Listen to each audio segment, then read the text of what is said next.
वाले जानते हैं कि ये दिल्ली का सुप्रसिद्ध रामलीला मैदान है। यहाँ बचपन से मैं आ रही हूँ।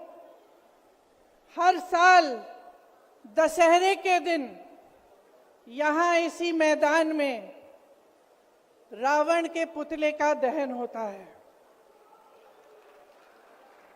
मैं छोटी थी तो अपनी दादी जी इंदिरा जी के साथ आती थी, उनके पैरों के पास जमीन पर बैठ के देखती थी।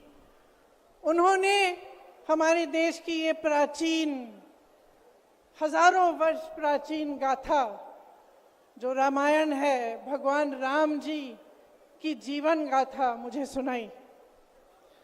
आज जो सत्ता में है वे अपने आप को राम भक्त कहलाते हैं।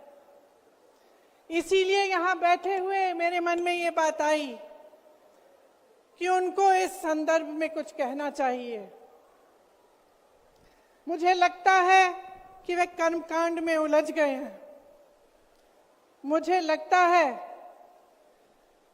कि वे दिखावे में लिप्त हो चुके हैं।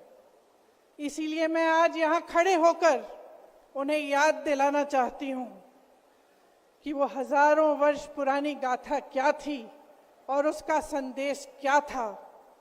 भगवान राम जब सत्य के लिए लड़े, उनके पास सत्ता नहीं थी।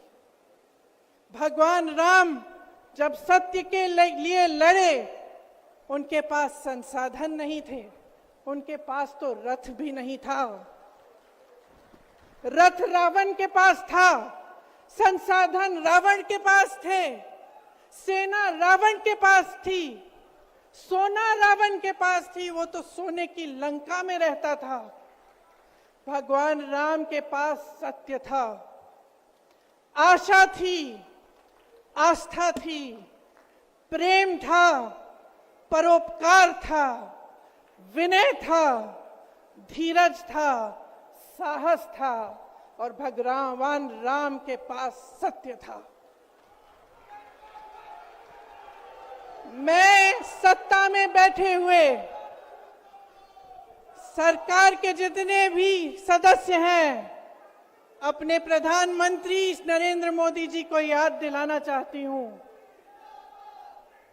कि इस जीवन राम भगवान के जीवन गाथा का क्या संदेश था। सत्ता सदैव नहीं रहती, सदैव नहीं रहती सत्ता। सत्ता आती है, जाती है, अहंकार चूर चूर होता है एक दिन।